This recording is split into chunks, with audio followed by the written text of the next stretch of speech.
Hello friends मैं आज बनाइছোঁ বুটৰ দালিৰ হালুৱা। মই কি কৰিছোঁ বুটৰ দালি আৰু গাখীৰ তেজপাত আৰু ইলাচিৰে এতিয়া মই এইটো সিজিবৰ কাৰণে বহাই দিম। চাওক ফ্ৰেণ্ড মোৰ দালি সিজি গৈছে। এতিয়া মই দালিখিনি বটি ল'ম।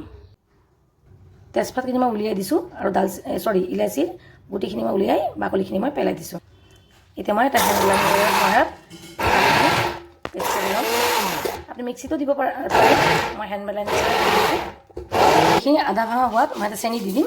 চেনি দিছোঁ মই আধা কিলো দালিত 200 গ্ৰাম চেনি দি মই একেলগে এনেকৈ বটি ল'ম। একেলগে চেনিও মিলি যাব। এয়া ফ্ৰেণ্ড, এতিয়া মই বুটৰ যিখিনি মই পেষ্ট বনাইছিলোঁ এইখিনি মই কেৰাহীত দি দিলোঁ। এতিয়া মই ইয়াতে একেবাৰে ঘিউ দি দিম।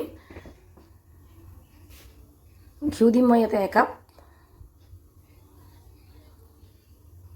মই একেবাৰে কেৰাহীত দি দিছোঁ বস্তুখিনি আৰু ঘিউটো মই পিছত দিছোঁ। দি কিনে মই এতিয়া মিডিয়াম ফ্লেমত এইদৰে ভালদৰে ভাজি থাকিম। এইদৰে মই লৰাই থাকিম আৰু অকণমান ঘিউ দি থাকিম। যিখিনি মই ঘিউ দি আছোঁ ঘিউখিনি যদি মিলি যাব মই অকণমান দিম। অলপ দি থাকিম আৰু অলপ এইদৰে ভাজি থাকিম। এয়া চাওক ফ্ৰেণ্ড, মই শ্ল' ফ্লেমতে এইদৰে ভাজি আছোঁ। অকণমান ঘিউ দি আছোঁ আৰু ভাজি আছোঁ। এতিয়া চাওক মোৰ হালুৱাটো হৈ গ'ল। মোৰ কেৰাহীৰ পৰা ধুনীয়াকৈ আঁতৰি আহিছে আৰু ধুনীয়া এটা স্মেল ওলাইছে পূৰা কিচেনত।